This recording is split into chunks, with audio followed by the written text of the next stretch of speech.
এখনো সময় আছে। আপনি যদি আপনার সন্তানকে কোরআন ও হাদিসের শিক্ষায় শিক্ষিত করেন, আমি বলবো না, আপনি বলেন, যদি বলেন যে তাহলে আমরা ডাক্তার বানাবো না, আমরা চিকিৎসা করব কোথায়? হ্যাঁ, ডাক্তার বানান, আপনি দিনদার ডাক্তার বানান। আপনার সন্তানকে আপনি দিনদার ডাক্তার বানান, আপনার সন্তানকে আপনি দিনদার ইঞ্জিনিয়ার বানান, আপনার সন্তানকে আপনি দিনদার ম্যাজিস্ট্রেট বানান, সমস্যা নাই। একটা উপজেলার মধ্যে ইওনো যে থাকে, তাকে যদি আপনি দিনদার একজন ইওনো আসে, তাহলে ওই এলাকার সমস্ত খারাপ কাজ বন্ধ হয়ে যাবে, সেটাও জরুরি। তাহলে আমার কথা হলো, জাগতিক শিক্ষা দেন, কিন্তু সাথে সাথে কোরআন ও হাদিসের শিক্ষা দেন।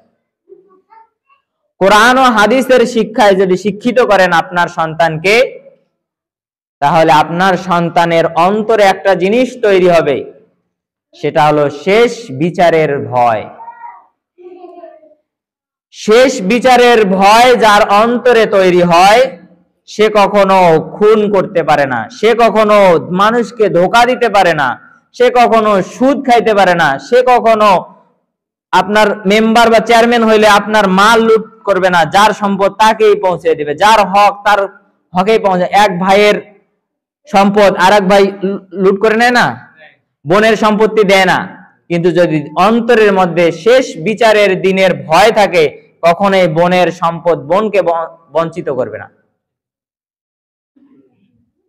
আপনার সন্তানের মধ্যে যদি শেষ বিচারের ভয় থাকে, সে কখনো, আপনি এখন টেনশনে থাকেন যে আমার ছেলেটা কখন জানি সিগারেট খায়, কখন জানি নেশাখোর হয়, আপনাদের কাছে না আসলেও আমরা মসজিদে যারা ইমামতি করি তাদের কাছে আসে, হুজুর আমার সন্তানটার জন্য একটু দোয়া করেন, ইদানিং খারাপ সঙ্গের সঙ্গে মিশে এসে নেশা করতেছে,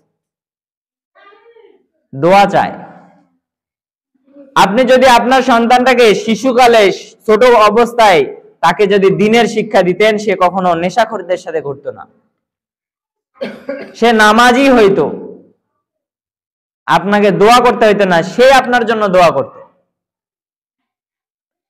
এজন্য জরুরি হলো আপনি বাচ্চাদেরকে আগে দিন, কোরআন ও হাদিসের শিক্ষায় শিক্ষিত করেন।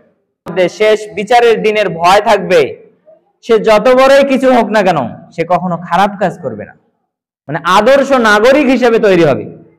যখন তার অন্তরে কি হবে, শেষ বিচারের ভয় তৈরি হবে।